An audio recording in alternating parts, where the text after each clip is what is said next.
Bon, écoutez, monsieur le rapporteur, mes chers collègues, nous avons le plaisir de se retrouver en cet après-midi pour auditionner monsieur Pierre Ricordeau, qui fut directeur général de l'ARS Occitanie de 2018 à avril 2022. Mais auparavant, donc, monsieur le directeur, je suis tenu de vous rappeler qu'un faux témoignage devant notre commission d'enquête est passible des peines prévues aux articles 434-13, 434-14, 434-15 du Code pénal et notamment de 5 ans d'emprisonnement et 75 000 € d'amende. Je vous invite à prêter serment de dire toute la vérité, rien que la vérité, en levant la main droite et en disant « je le jure ». Vous mettez le micro, excusez-moi. Voilà. Je le jure. Merci beaucoup, monsieur le directeur. Également, je dois vous demander si vous auriez d'éventuels liens d'intérêt avec l'objet de notre commission d'enquête. Aucun intérêt. Parfait, merci beaucoup. Alors, je rappelle, principalement pour les internautes, puisque vous savez que cette audition est retransmise en direct sur le site du Sénat, que ce dernier a constitué le 20 novembre dernier une commission d'enquête sur les pratiques des industriels de l'eau en bouteille. Au début de l'année 2024, plusieurs médias ont révélé les pratiques illégales de certaines entreprises du secteur des eaux embouteillées, en particulier le recours à des traitements interdits sur des eaux minérales naturelles et de source. Notre commission d'enquête du Sénat vise à faire la lumière sur ce dossier sous réserve des éventuelles procédures judiciaires en cours. Donc, mes chers collègues, cette audition a pour objectif de faire la lumière sur les contrôles des exploitations d'eau minérale naturelle à l'échelle locale. Je le rappelle, les ARS sont chargés du contrôle sanitaire des eaux conditionnées, c'est-à-dire la vérification de la qualité des eaux, l'inspection des installations et le contrôle des mesures de surveillance mises en œuvre par l'exploitant. En tant que directeur général de l'ARS Occitanie, vous opériez dans une région où l'activité des embouteilleurs est importante pour l'économie locale. De nombreuses exploitations se trouvent en Occitanie, pour n'en citer que quelques-unes, Perrier, La Salvetta, Montrecourt ou encore Quézac. Quel a été, lorsque vous étiez en fonction, le rôle de l'ARS Occitanie dans la crise des eaux minérales Nestlé dans le Gard? Comment expliquez-vous que des épisodes de contamination bactériologique se soient produits chez Perrier entre 2020 et 2022, donnant lieu à des destructions de l'eau, alors qu'à l'époque, des filtres à charbon actif et des lampes à UV étaient utilisés pour la désinfection de l'eau? Quelles ont été à l'époque vos interactions avec les autres services de l'État au niveau central, avec la Direction générale de la santé, et au niveau local, avec la préfète du Gard? Plus globalement, comment l'ARS a-t-elle exercé son rôle de contrôle sanitaire des eaux embouteillées sur le site, mais aussi sur les autres sites de la région? Quelles leçons tirez-vous de cette crise qui entame la confiance des consommateurs pour un secteur auquel nous tenons tous? Voici quelques thèmes sur lesquels notre rapporteur va vous interroger. Nous proposons donc de dérouler cette audition en 3 temps. Vous présenterez successivement, dans un propos préliminaire d'à peu près 15 à 20 minutes, votre réflexion. Puis, bien sûr, monsieur le rapporteur vous posera les questions qu'il souhaite et puis nous donnerons la parole à nos collègues que je remercie une nouvelle fois pour leur présence renouvelée et effective. Donc, monsieur le directeur général, vous avez la parole. Merci Monsieur le Président, Monsieur le rapporteur, Mesdames les sénatrices. Je vous remercie de m'accueillir devant cette commission. Donc, j'ai occupé effectivement les fonctions de directeur général de l'ARS Occitanie entre le mois de novembre 2018 et le mois d'avril 2022. Et j'étais le 2e directeur général de cette ARS qui a été créée en 2016 par la fusion des ARS Midi-Pyrénées et Languedoc-Roussillon. Je vous demande de m'excuser par avance sur l'imprécision que vous trouverez dans certaines de mes réponses, mais j'ai quitté l'ARS depuis près de 3 ans et je ne suis d'ailleurs pas un spécialiste de l'eau. Mais pour préparer cette audition, j'ai pu échanger avec mes anciennes équipes, et que je remercie d'ailleurs, et puis j'ai pu également visionner un certain nombre des auditions que vous avez conduites. Alors, l'ARS Occitanie, elle est composée d'un siège installé sur les 2 sites de Toulouse et Montpellier de 13 directions départementales. Les questions santé environnementale sont pilotées par la direction de la santé publique, qui pilote d'ailleurs également à mon époque l'inspection contrôle de l'ARS. Et les missions opérationnelles sont conduites dans les directions départementales en lien avec la direction de la santé publique. Sur l'eau existent également initialement 2 cellules mutualisées régionales qui sont héritées de l'ARS Midi-Pyrénées. Je précise qu'une cellule régionale peut associer des agents qui sont au siège, mais aussi en DD pour tout ou partie de leur temps. Une première cellule travaille sur l'eau, en dehors des eaux minérales et thermales. Et une seconde cellule est sur les eaux minérales et thermales, mais essentiellement à l'époque dans l'ouest de la région, c'est-à-dire dans l'ancienne région Midi-Pyrénées. À l'est, ce sont les directions départementales qui assurent le travail opérationnel, et donc c'est dans cette organisation départementalisée qu'on fonctionne par exemple dans le Gard, qui fonctionne dans le Gard pour la source Perrier.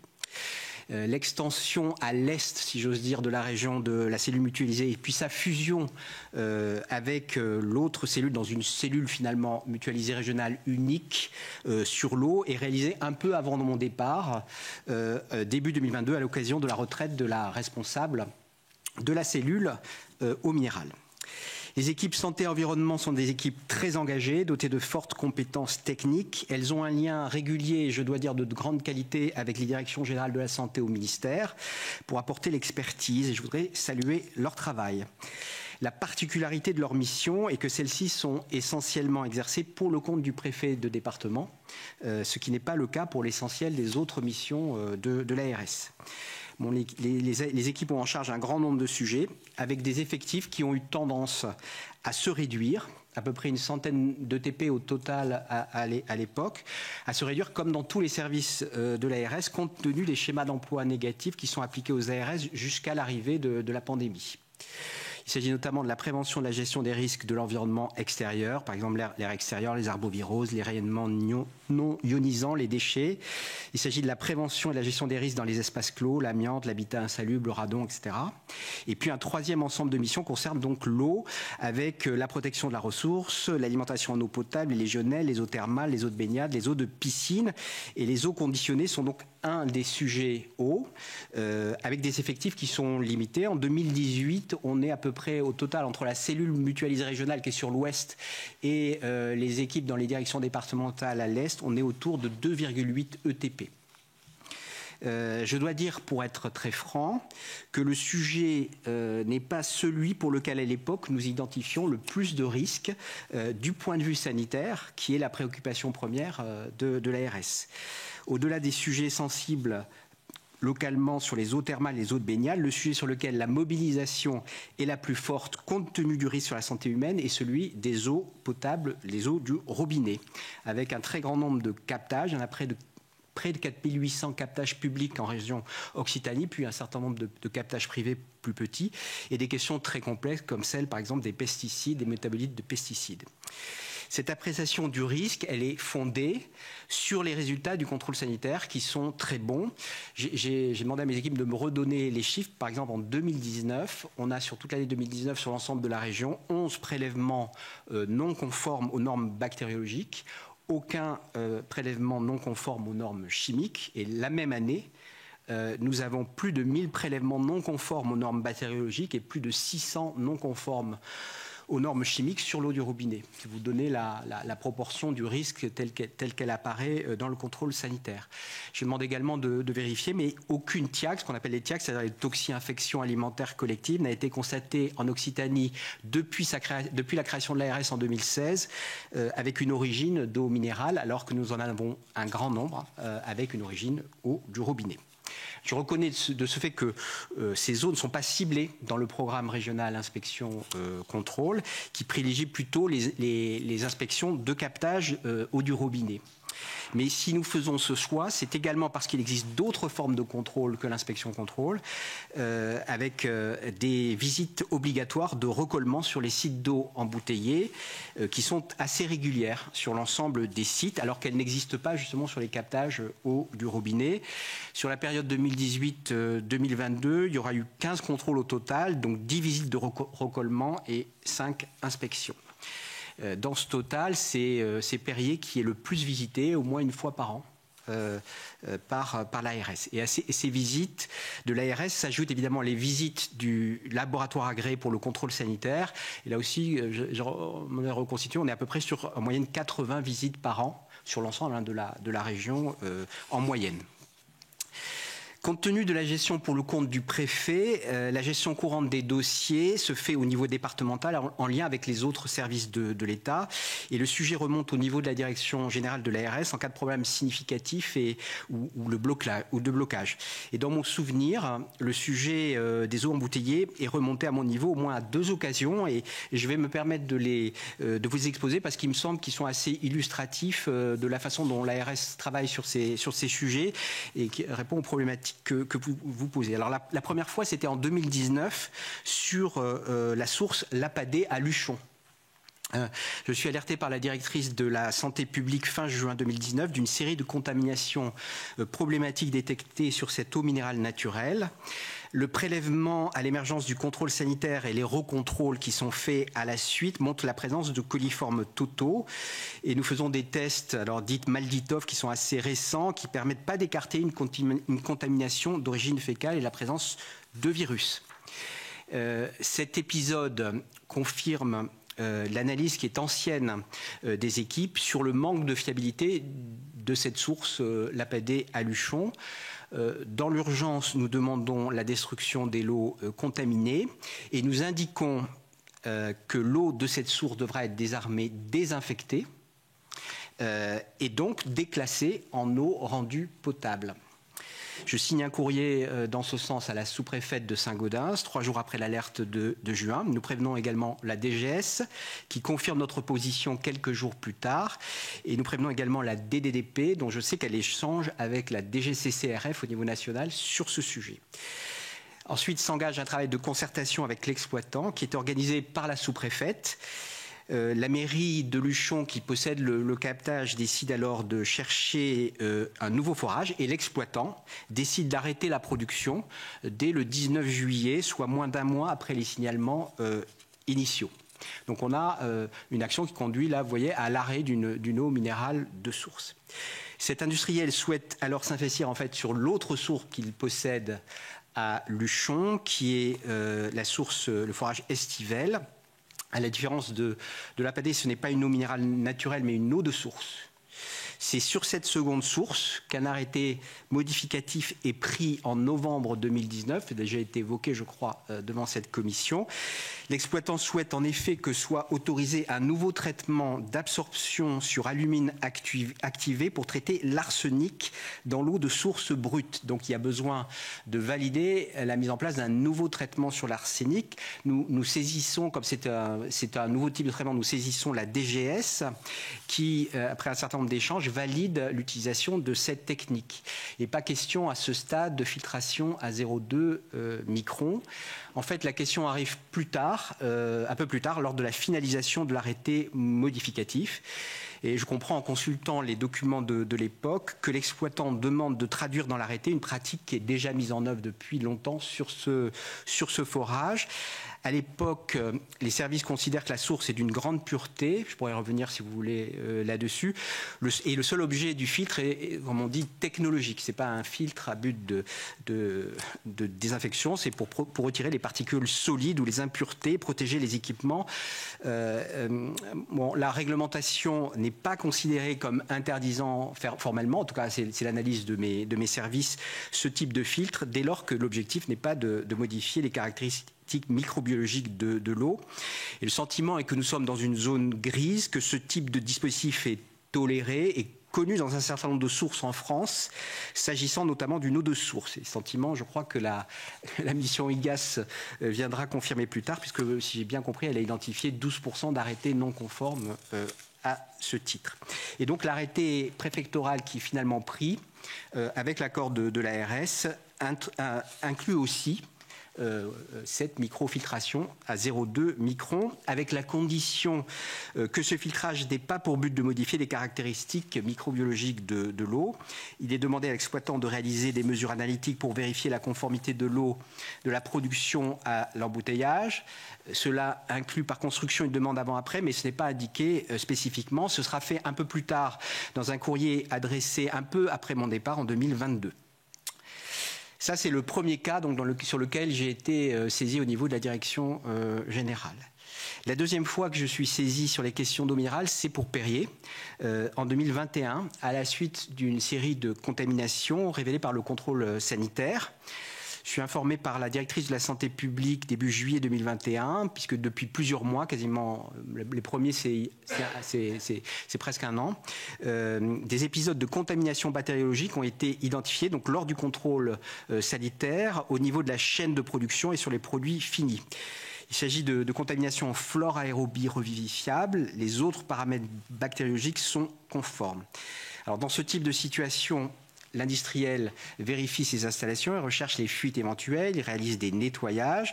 Les lots de produits non conformes sont bloqués et des analyses sont relancées quelques jours plus tard afin de s'assurer de la conformité des produits distribués aux consommateurs. Alors sur ces épisodes, c'est ce qui sera finalement le cas et manifestement du fait de l'effet inhibiteur et bactériostatique du CO2 utilisé dans l'eau de Perrier. Et sur cette période-là, il n'y a pas de destruction de l'eau, il y a des blocages, mais finalement des déblocages après avoir vérifié qu'il n'y a plus de contamination.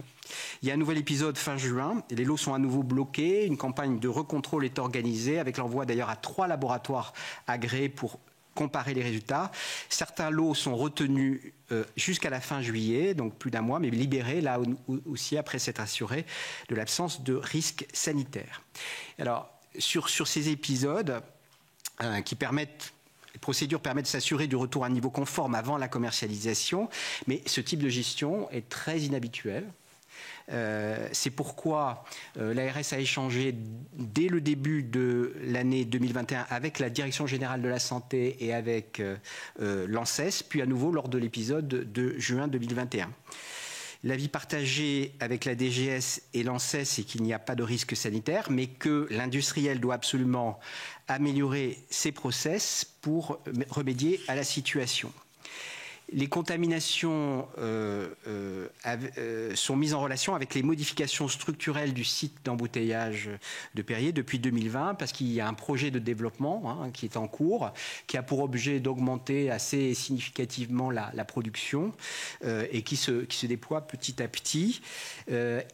Ça, c'est la première explication. La deuxième explication que donne Nestlé, c'est aussi que le site a souffert des arrêts intermittents de production pendant la crise du Covid, pendant le confinement.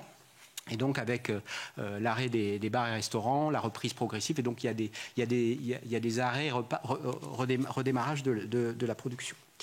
Alors, même si on parle de germes non pathogènes pour l'homme, notre analyse à l'époque, c'est que les déviations observées traduisent clairement un défaut de maîtrise du process industriel.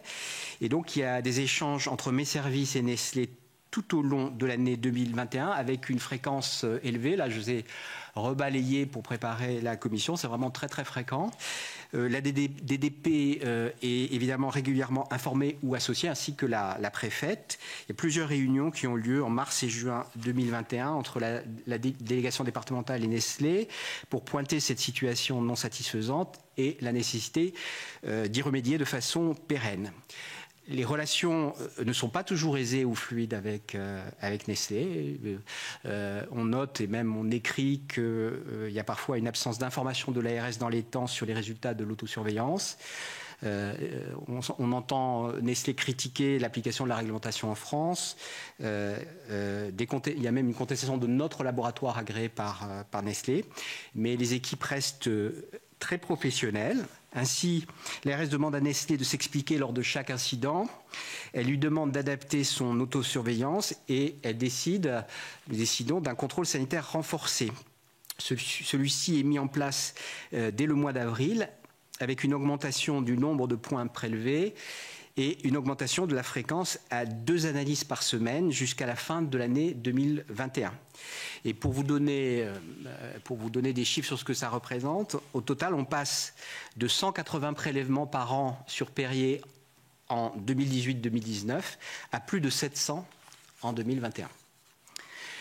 Nous demandons également à notre laboratoire de mettre en place ces fameuses analyses Malditoff, qui sont des techniques un peu particulière. Et surtout, on demande à Nestlé de présenter un plan d'action pour le début septembre 2021.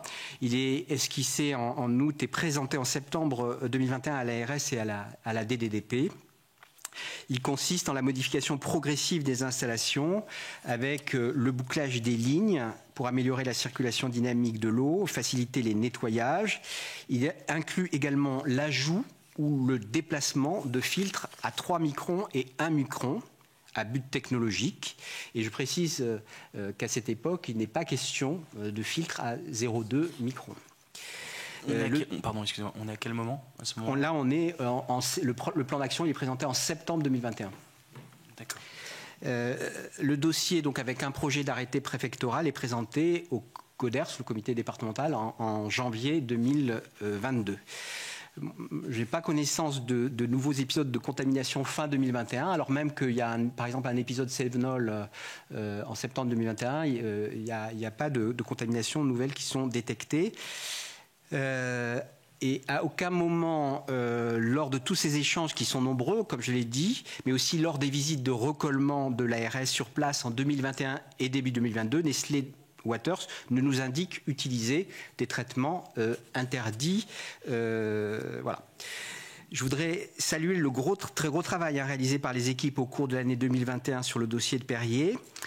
Elles doivent traiter des questions très complexes dans une situation qui n'est clairement pas habituelle pour elles. Et elles montrent une grande détermination dans l'action pour garantir la sécurité sanitaire des produits. Je le dis d'autant plus après avoir relu donc une grande partie des échanges pour préparer cette audition.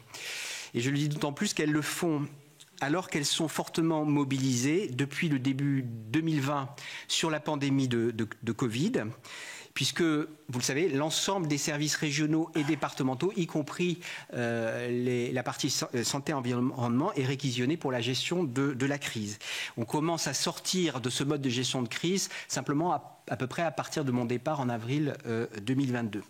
Et on se souvient peu, mais en 2021 et au début 2022, l'ARS Occitanie est non seulement mobilisée fortement autour de la vaccination et du contact tracing, mais également parce que c'est sur ces périodes-là que la région Occitanie connaît ses pires vagues de Covid en avril 2021, en juillet 2021 et en janvier 2022. C'est là où nous atteignons les pics de malades en service de réanimation. C'est dans ce contexte que nous sommes informés de la mission IGAS sur les eaux minérales fin janvier 2022. Mon équipe de la cellule mutualisée intègre le petit groupe de travail que constitue l'IGAS et donc travaille sur les questionnaires qui vont être adressés. Et à la demande de l'IGAS, des questionnaires sont adressés aux exploitants le 17 mars, avec retour à l'IGAS demandé pour la fin mars.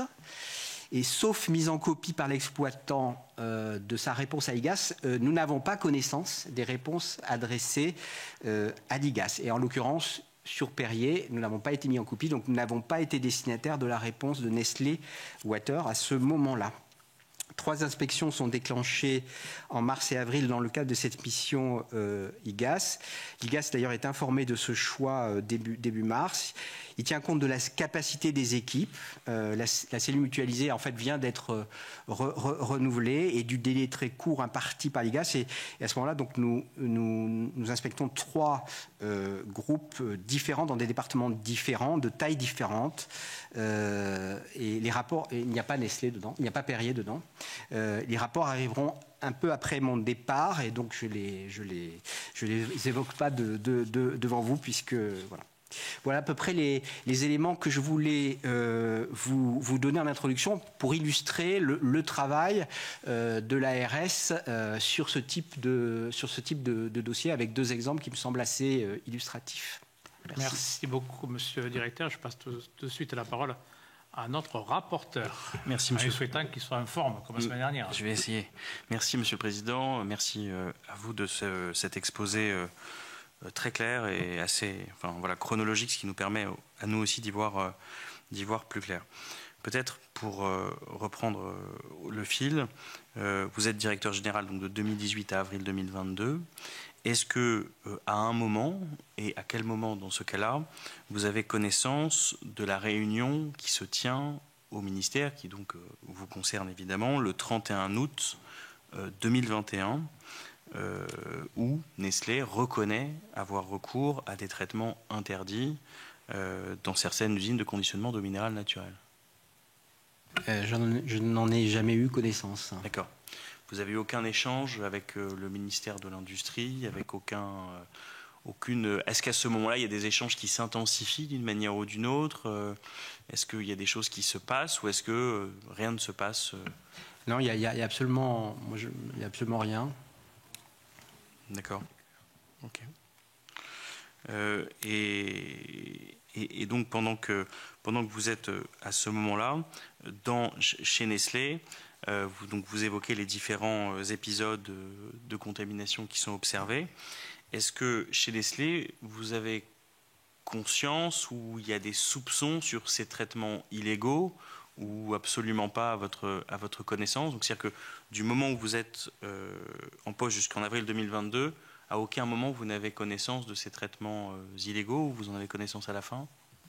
Non, on n'a absolument aucune connaissance et ça n'est évidemment pas du tout évoqué, ni même comme une hypothèse par les services. D'ailleurs, on peut se poser la question, puisqu'on a plutôt des contaminations. Donc, s'il y avait... Exactement. Voilà, donc non, c'est pas du tout c'est un élément qui ne vient jamais et on n'a aucune information sur ce sujet.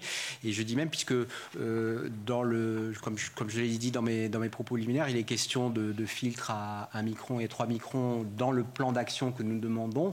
Et j'imagine que ce n'était pas forcément des filtres à 1 micron et 3 microns. Nous sommes après la fameuse réunion que vous évoquez et Nestlé Waters ne nous parle pas, par exemple, de filtres à 0,2 microns à ce moment-là. D'accord.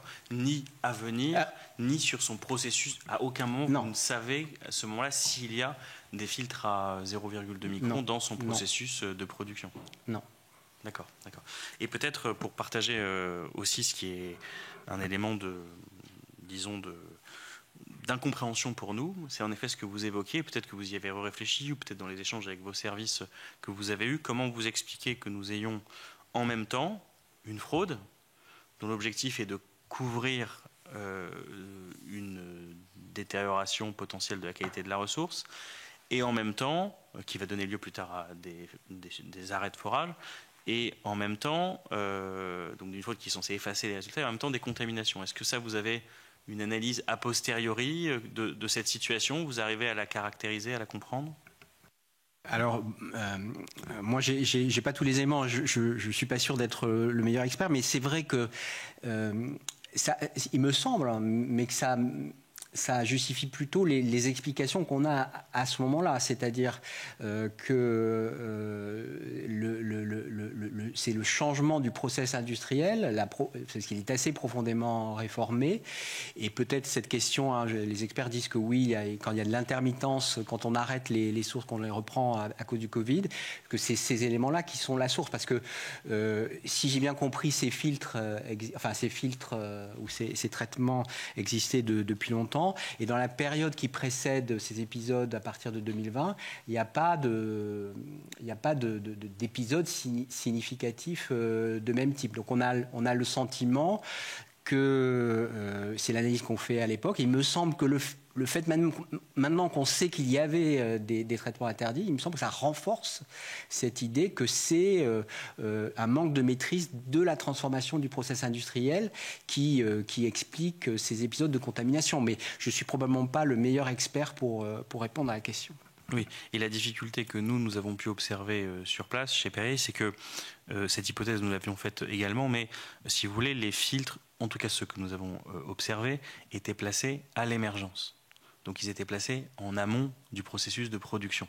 Donc ce qui du coup pose un problème de réconciliation de ces deux données, c'est-à-dire le filtre est placé à l'émergence, c'est bien que le problème est amont et donc la question de la qualité des émergences se pose et nous sommes en attente de rapports d'hydrogéologues. Mais peut-être vous voulez ajouter un point? Non, mais c'est pas forcément contradictoire parce que si le filtre est à l'émergence et qu'il y a un problème à l'émergence, bon, je n'ai pas connaissance de ça, mais j'imagine. Et par contre, là où je dis, c'est plutôt après l'émergence que se pose le problème, nous semble-t-il, en 2020-2021, à cause justement du processus industriel qui suit l'émergence et qui est transformé à ce moment-là, et probablement avec un manque de maîtrise qui fait que les contaminations arrivent après. Ça ne veut pas dire qu'il n'y en avait pas avant à l'émergence, mais ce n'est pas forcément contradictoire. Oui, pas contradictoire, ça peut être complémentaire. Et en tout cas, à ce moment-là, Nestlé vous présente un plan de transformation dans lequel, en effet, vous avez des filtres à une maille de 1 et de 3 microns. C'est ça que vous confirmez ? Oui, c'est ça, mais ce n'est pas le seul élément. Hein. C'est un plan d'action à notre demande, hein. Oui. Même si, évidemment, Perrier travaillait sur des évolutions. Il y a, voilà, c'est un élément parmi d'autres, mais j'ai voulu le signaler compte tenu du sujet des filtres. Et je ne sais pas si ces filtres étaient réellement à 3 microns ou s'ils étaient en réalité à 0,2. D'accord. Ce sera une question pour Nestlé. Question aussi sur, vous évoquez des questions de fluidité dans la relation avec Nestlé, des problèmes de fluidité. D'abord, est-ce que la relation se passait à certains moments à votre niveau ou est-ce qu'elle se passait toujours au niveau direction? Et est-ce que vous pourriez nous donner, je ne dirais pas de manière exhaustive, mais la plus exhaustive possible, les cas, disons, d'absence de fluidité ou de tension ou en tout cas voilà, vous voyez les points de difficulté. Alors, en l'occurrence, les échanges ne se sont jamais passés à mon niveau. Donc, ils ont été gérés par la direction départementale, avec un certain nombre de fois l'appui de la directrice de la santé publique. J'ai pu reconcilier. Enfin, je crois que c'est début 2021, mes équipes sont assez mécontentes parce que nous découvrons que nous avons des retards dans l'information qui nous est donnée sur le résultat de l'autosurveillance. Et à ce moment-là, d'ailleurs, il y a un courrier qui est signé par mon directeur départemental vers Nestlé pour faire état de son très fort mécontentement et demander à Nestlé de changer ses pratiques. Donc, c'est assez au début du processus. Et comme je vous dis, tout au long du processus, alors ça c'est, je dirais, mes échanges avec les équipes, je n'ai pas de traces précises, mais comme je vous dis, il y a des remarques de Nestlé sur le fait que la réglementation telle qu'elle est appliquée en France serait plus stricte, qui doute des résultats de notre laboratoire agréé, qui demande qu'ils soient audités, etc. Donc on a, je dirais, une relation qui n'est pas tout à fait habituelle. Elle est... je ne sais pas comment la qualifier, elle est un peu dure. D'accord. Et lorsque vous passez la main, en avril 2022, est-ce que c'est un élément de briefing que vous avez avec votre successeur, la question de Nestlé Waters ou... Non, à vrai dire, non. Enfin, j'y ai réfléchi, mais probablement tout à fait à tort. Mais c'est vrai que ce sujet, à ce moment-là, pour moi, d'une certaine façon, il a été traité. Non, je crois que nous n'en parlons pas. D'accord. Merci. Oui, c'est pas, vous dites, je crois, donc vous êtes...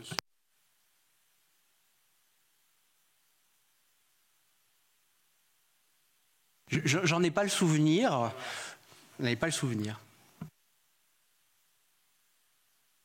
Encore quelques jours pour nous répondre si des fois le souvenir vous revenez ou pas. Vous nous le confirmez par écrit. Voilà, s'il vous plaît. Merci bien. Et si on refait, donc, pardon, ça a été un tout petit peu vite pour moi sur Luchon, parce que c'est un cas qui est intéressant, puisque c'est un cas alternatif à celui de Nestlé, avec des décisions qui sont prises extrêmement rapidement. Vous pouvez nous présenter en fait les différences dans le cas Nestlé et le cas Luchon qui font que sur Luchon, vous décidez d'actions rapides, de fermeture du forage. Enfin, est-ce que vous pouvez qu'on ait bien en tête les différences qui ont justifié chez vous des différences d'approche ? Alors sur l'exemple de Luchon, donc la source Lapadé, d'abord on a on suspecte des contaminations d'origine. Enfin, on ne peut pas exclure des contaminations d'origine fécale. Donc ce qui n'était pas le cas chez Nestlé. Ben, pas à ma connaissance. D'accord.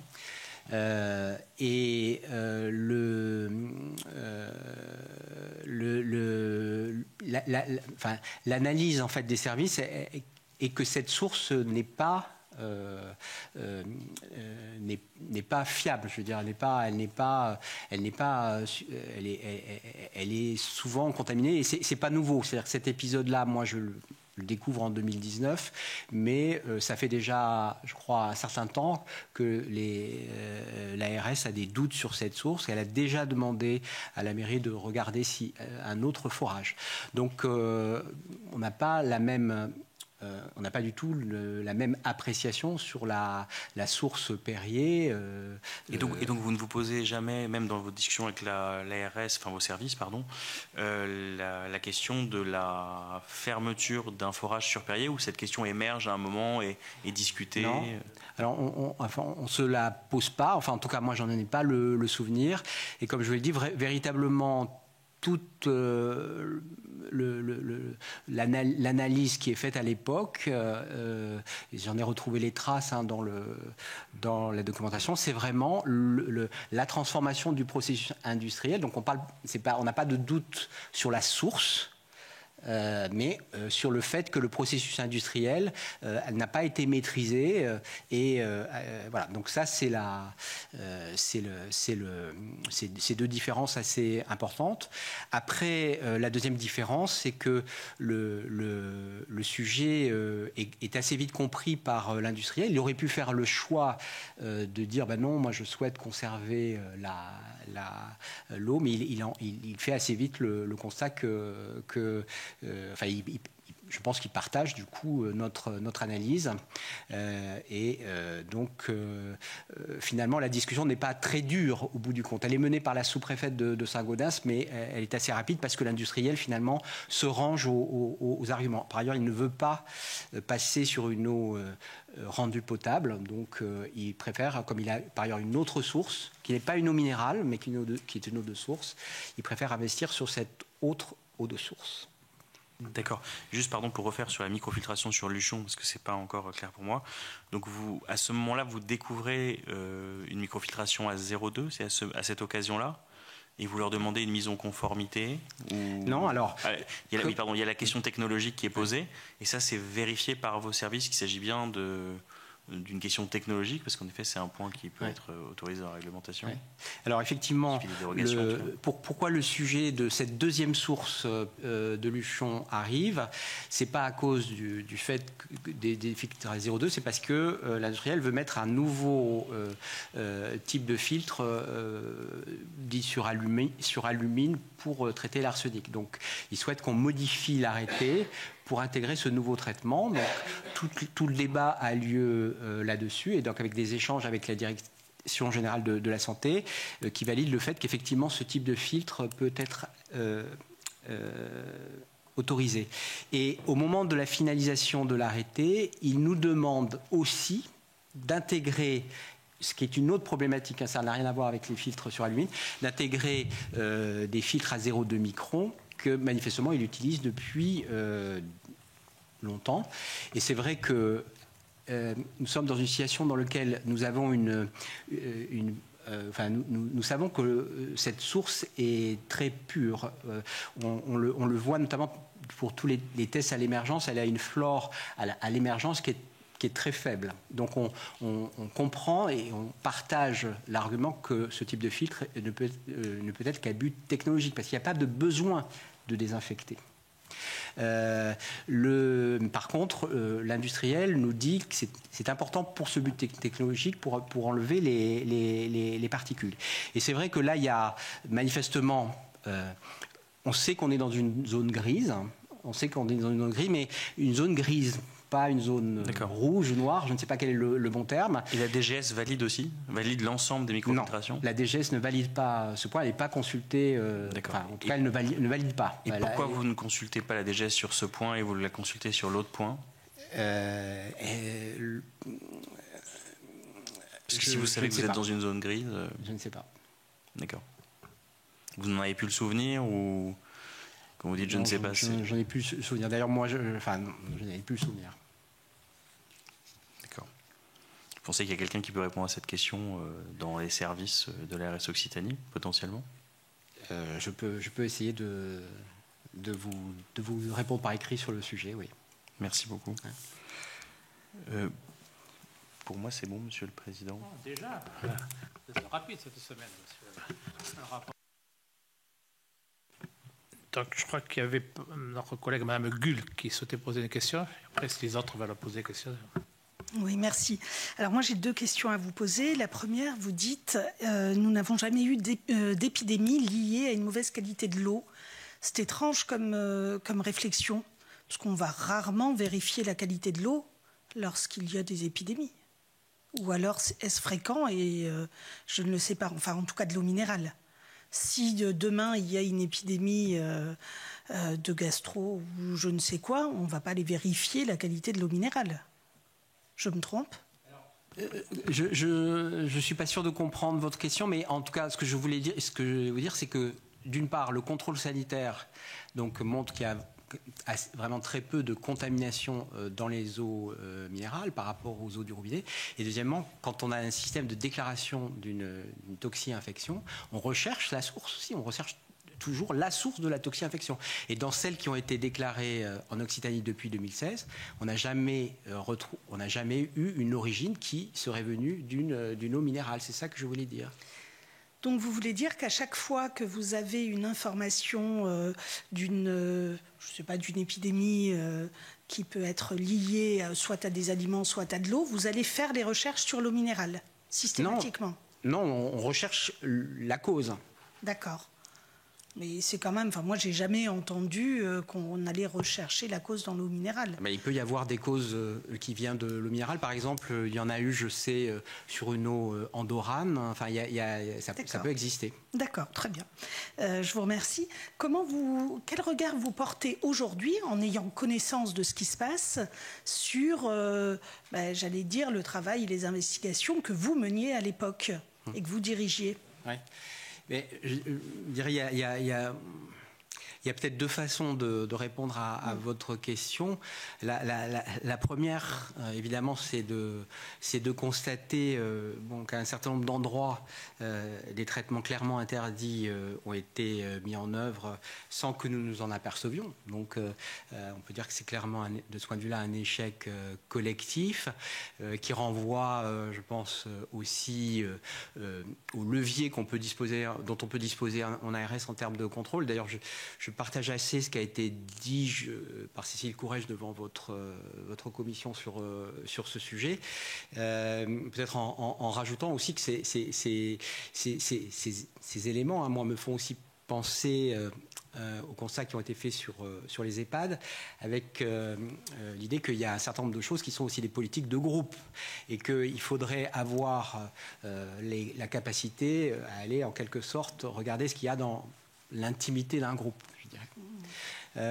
Mais la deuxième façon de répondre, me semble-t-il, c'est que, sous un angle purement sanitaire, c'est de constater, et j'ai essayé de l'illustrer dans les exemples que j'ai donnés, que le contrôle sanitaire des eaux embouteillées fonctionne. On peut probablement l'améliorer, le renforcer, mais il fonctionne et qu'il y a une action qui est conduite autour de ça. Donc c'est, je dirais, un sentiment un peu partagé parce que manifestement on a raté quelque chose, mais quand même en se disant que sur l'aspect sanitaire, le système est quand même, me semble-t-il, solide et a fonctionné. Juste, j'en ai une autre. Quand vous dites on a raté quelque chose, on a surtout, vous n'avez surtout pas eu l'information que quelque chose existait. Parce qu'au moment où vous étiez en place, les ministères, eux, étaient informés que quelque chose existait. Puisque Nestlé est allé, j'allais dire, avouer la faute directement. Donc quand vous prenez toute la faute en disant on a raté quelque chose dans les analyses, en réalité, ce qui a surtout manqué, c'est que vous ayez l'information au bon moment par les ministères et donc après par les directions qui dépendent directement de ces ministères. Je veux dire en tout cas que je ne prononce pas là-dessus, mais bon, sur les actions de contrôle d'inspection qu'on a pu mener, on n'a pas détecté ces éléments. Voilà. D'accord, mais donc vous ne vous prononcez pas sur la non-réception des informations qui étaient connues par une partie de l'État. C'est quand même pas normal qu'on vous laisse faire votre travail comme si... Alors, pardon, est-ce normal qu'on vous laisse faire votre travail comme si tout va bien, alors même qu'au plus haut niveau de l'État, ou quasiment au plus haut niveau, puisque les ministres étaient informés, il était très clair qu'une fraude était en cours. Ouais. C'est quand même de la mauvaise utilisation de l'argent public, ne serait-ce que ça, ou même de vos compétences, de votre rôle même. C'est quand même une défaillance, là, me semble-t-il, dans la chaîne de responsabilité quand même. N'est-ce pas? Ce n'est pas habituel, on va dire. Très bien. Espérons. C'est bon, ma chère collègue. Donc maintenant, notre collègue, Mme Housseau. Moi, c'était un petit peu dans le même sens. Je voudrais revenir sur ce que vous nous avez dit sur les relations entre vos équipes et Nestlé. Vous avez dit que les échanges au départ étaient peu amènes, et puis après ça s'est tendu. Il y avait peut-être des préconisations que l'ARS donnait et que Nestlé ne voulait pas mettre en place.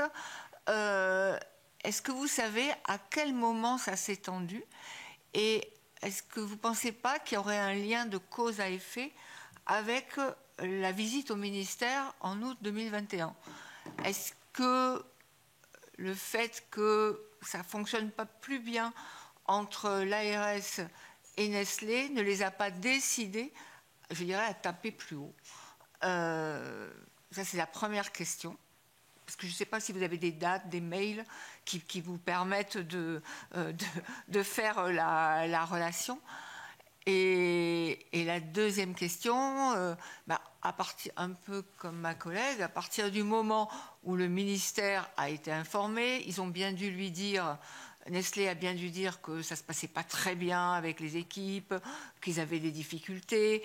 Et est-ce que vous ne pensez pas que en fait, vos supérieurs auraient dû revenir vers le directeur de l'ARS qui a en charge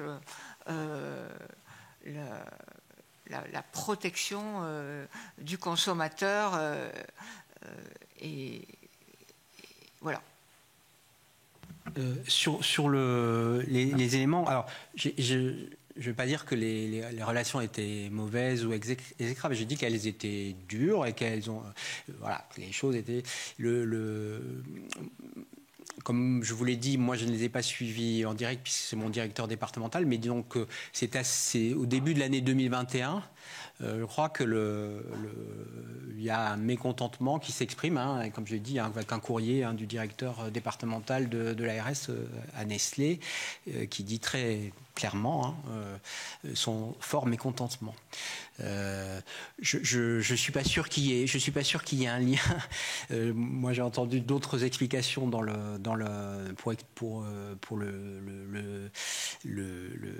les fameuses déclarations au ministre. Si j'ai bien compris, il y avait sur un autre groupe voilà.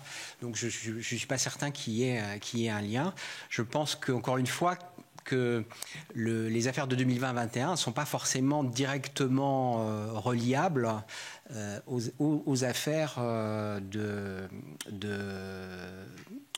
traitement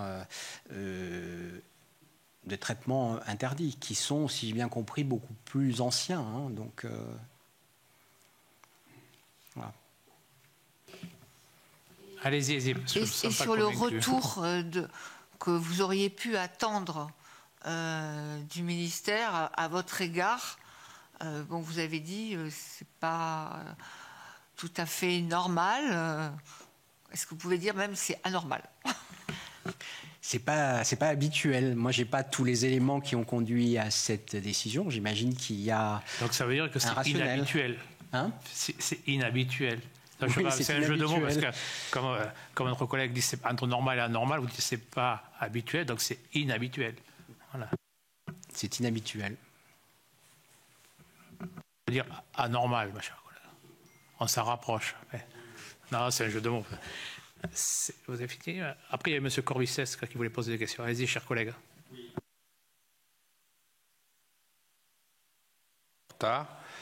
Votre retour à l'IGAS en avril 2022 a-t-il un lien direct ou indirect sur le fait que vous quittiez la direction de l'ARS en Occitanie, et un lien ou pas direct ou indirect avec l'affaire Nestlé?